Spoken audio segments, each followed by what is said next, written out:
સર્વવાલા મુક્તોની આ સેવકના પ્રેમ ભર્યા જય સ્વામિનારાયણ. વૈષ્ણામૃત ગઢડા પ્રથમનું 50. કુશાગ્ર બુદ્ધિ વારાનો. તેનો સાર પહેલો, જે પોતાના મોક્ષ માટે પ્રયત્ન કરે છે તે જ બુદ્ધિશાળી છે. બીજો સાર, જે જગતમાં અતિ ડાયો છે પણ કલ્યાણ માટે કાંઈ કરતો નથી તો તે મૂર્ખ, તેને જાડી બુદ્ધિવાળો કહીએ. સ્વામિનારાયણ હરે, સ્વામિનારાયણ હરે. સંવત 1877 માહવદી પડવાને દિવસે શ્રીજી મહારાજે ગઢડામાંથી દાદા ખાચરની મેળીની ઓસરી આગળ પ્રાતકારે બિરાજમાન હતા અને સર્વ શ્વેત વસ્ત્ર ધારણ કર્યા હતા ને પોતાના મુખારવિંદની આગળ મુનિ તથા દેશ દેશના હરિભક્તોની સભા ભરાઈને બેઠી હતી. પછી શ્રીજી મહારાજે મુનિ પ્રત્યે પ્રશ્ન પૂછ્યો, જેને કુશાગ્ર બુદ્ધિ હોય તેને બ્રહ્મની પ્રાપ્તિ થાય છે. તે કુશાગ્ર બુદ્ધિ તે જે સંસાર વ્યવહારમાં બહુ જાણતો હોય તેને કહેવાય કે નહીં? અથવા શાસ્ત્ર પુરાણના અર્થને બહુ જાણતો હોય તેને કહેવાય કે નહીં? આ પ્રશ્ન ચિહ્ન આપ્યો છે. પછી એનો ઉત્તર મુનિએ કરવા માંડ્યો પણ થયો નહીં. ત્યારે શ્રીજી મહારાજ બોલ્યા છે, કેટલાક તો વ્યવહારમાં અતિ ડાયા હોય તો પણ પોતાના કલ્યાણની અર્થે કાંઈ પ્રયત્ન કરે નહીં, તથા કેટલાક શાસ્ત્ર પુરાણ ઇતિહાસ તેનો અર્થને સારી પેટે જાણતો હોય તો પણ પોતાના કલ્યાણને અર્થે કોઈ પણ પ્રયત્ન કરે નહીં. માટે એને કુશાગ્ર બુદ્ધિવાળો ન જાણવા, એને તો જાડી બુદ્ધિવાળા જાણવા. અને જે કલ્યાણને અર્થે પ્રયત્ન કરે તેની બુદ્ધિ થોડી છે તો પણ તે કુશાગ્ર બુદ્ધિવાળો છે. અને જે જગત વ્યવહારની કોરે સાવધાન થઈને મંડ્યો રહે છે ને તેની બુદ્ધિ અતિ ઝીણી છે તો પણ તે જાડી બુદ્ધિવાળો છે. એ ઉત્તર ભગવદ્ ગીતાના શ્લોકમાં છે.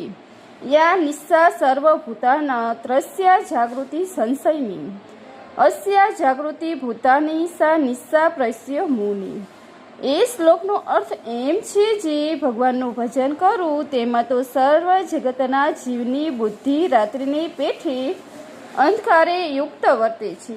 કહેતા ભગવાનનું ભજન નથી કરતા, અને જે ભગવાનના ભક્ત છે તે તો તે ભગવાનને ભજને વિશે જાણ્યા છે.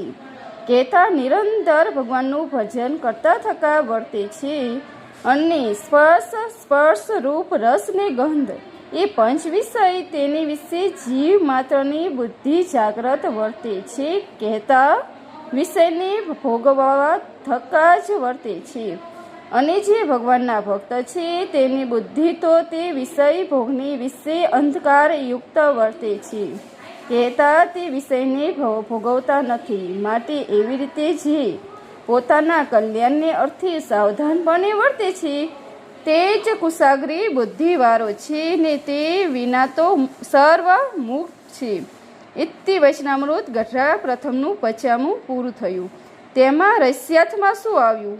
તો પહેલામાં આવ્યું કે તેમાં શ્રીજી મહારાજે કલ્યાણને અર્થે સાવધાનપણે વર્તે તેની ઝીણી બુદ્ધિવાળો કહ્યો છે, અને એની બ્રહ્મની એટલે અમારી પ્રાપ્તિ થાય એમ કહ્યું.